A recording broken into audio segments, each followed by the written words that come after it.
Welcome back, guys, and today we're going to be talking about tempo. And tempo basically is the length of time it takes to complete a rep. So take a movement that you're doing and just look at one rep.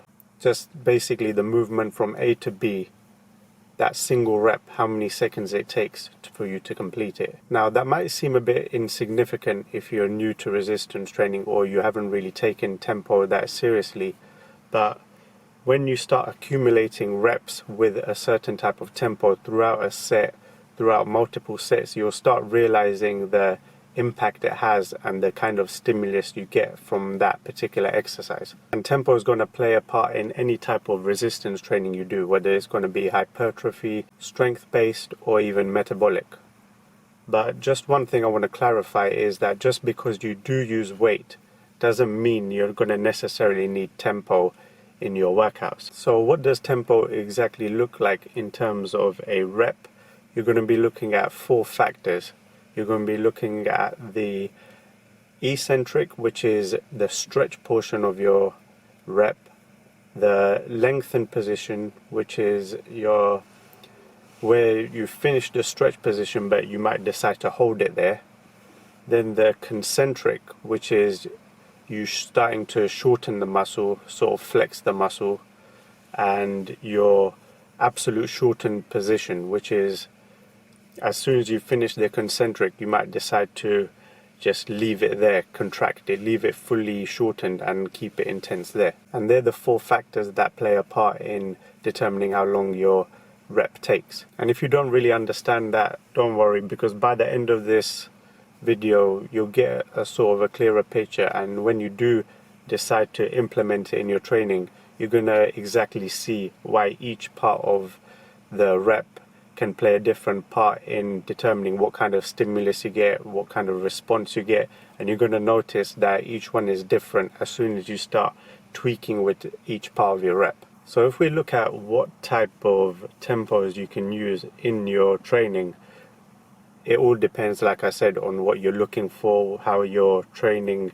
is programmed, and what type of goals you're looking to get from that particular block of 3 to 4 weeks of adapting some kind of stimulus. Or in simple terms, are you trying to get stronger? Are you trying to build muscle, build more of a capacity for your muscles to recover?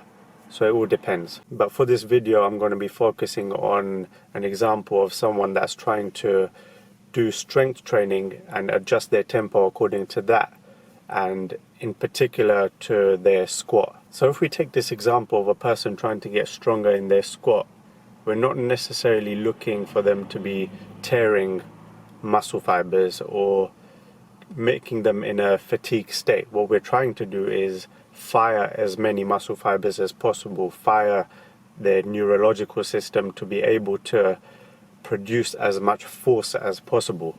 So the stimulus we're looking to get is not necessarily a pump or painful feeling, but more of a force production sort of thing. You're just looking to get stronger.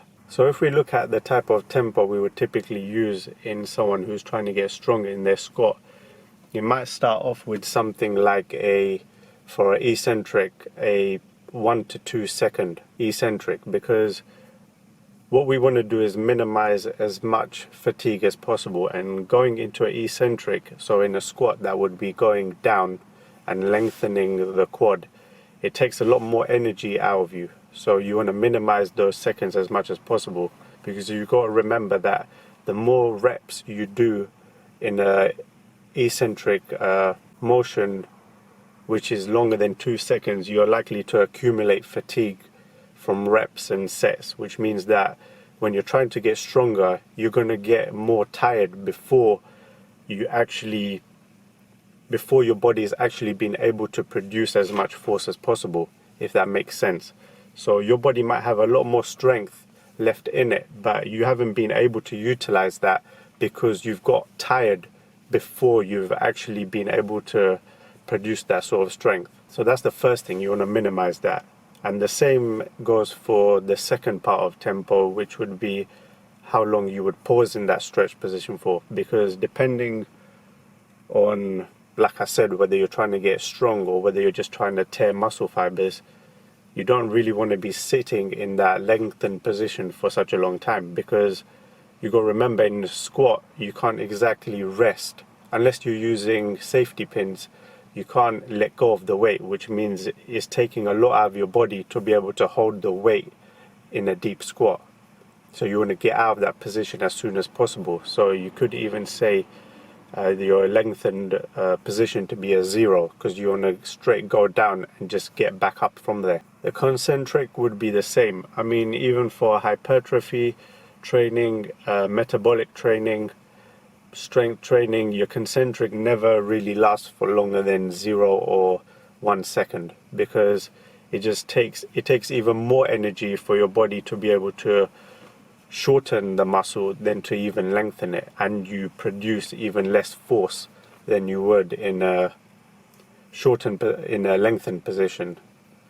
So your contraction would be just an explosive way out of a deep squat. So for the fully shortened position, I would say it's the same thing, but for a squat, for example, you could actually take about 2 seconds maybe there, because sometimes every concentric depends on how you on the exercise, basically, because different mechanics and different positions will mean there's different type of a concentric stimulus on your muscle. So for example, in a squat, when you're in your fully shortened position, you're standing upright, and if you notice, if we were to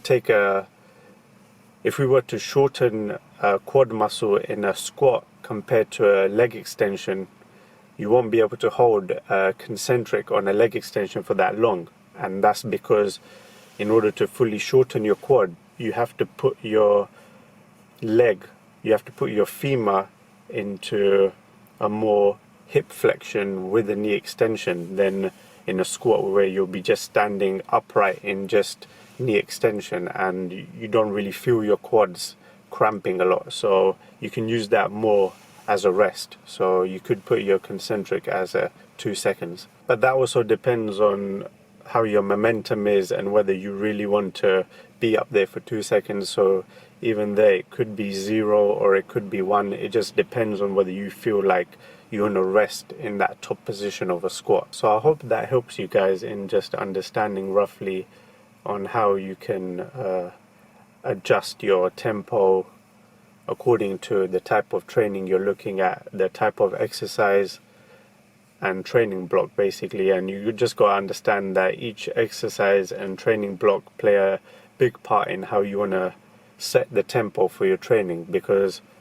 I know a lot of people know what tempo is, and I used to think I know what tempo was, but when you're just going into a gym and just winging it all the time, you do get results, there's no doubt about it. I mean, it's pretty simple to get physique, really. You just got to train consistently and just eat right. I mean, stay within your calories that your body requires, and if you want to lose weight and get more toned, just eat less than that. But sometimes you want some sort of order in your training and some sort of purpose to it. So when you're trying to build for something, you have something there that you can progress upon, and not just hope and wish, and when you don't get the results, you can't understand why. Because the more you learn about training, the more you learn about nutrition, you start figuring out how complex it is. And when you do understand how complex it is, you actually start to get a feel of how you want to start doing your training, and it brings a different type of excitement to it, rather than just going into a gym and just completely randomizing your workouts and going in there with no structure at all. And another thing I'll leave you guys with is that whenever you do pick a certain type of tempo to your training, or you take a particular type of training block on, like training or hypertrophy, just make sure you stick to it. I mean, there's nothing worse than going in with the mindset that you're going to do strength training and you end up keep increasing your reps and your sets and volume when you think that you feel good, but you're completely missing the point of what you're trying to achieve with your training. Just because you feel good on that day, it doesn't mean you should just throw your training program out of the window. You should still stick to what you're trying to achieve, because you got to understand that when you're doing strength training, it's so that you can get stronger in terms of your hypertrophy training. And when it comes to muscle building, you're able to lift heavier weight for more reps, and that's the whole point. And the same thing when it comes to hypertrophy, or let's actually leave hypertrophy, but if we're actually trying to do metabolic training, which is to improve your recovery, is going to further improve your ability to take on hypertrophy without accumulating fatigue. Same thing with strength training. The more metabolic training you do, the more fitter you get, the more adapted your muscles become to fatigue, that when you start doing strength training, you're not going to get fatigued like you would before. So stick to your training blocks, stick to your tempos, whatever you're setting out for a particular period, and just let it do its job, and you'll definitely see the impact it has on other training blocks and other parts of your training. Because I was never a believer of, writing down how many reps you do, the weight you used, or having any sort of structure until I really began to research about training. And you got to understand that, look, nothing's going to be 100%, but it's always better to have a plan and work towards something and see something build because of what you're doing, rather than, let's say you ended up building muscle or gaining weight, you got stronger, and let's say you took a certain time period off of the training, and the next time you tried to go into it, you stopped, you've plateaued, you can't understand what you've done before.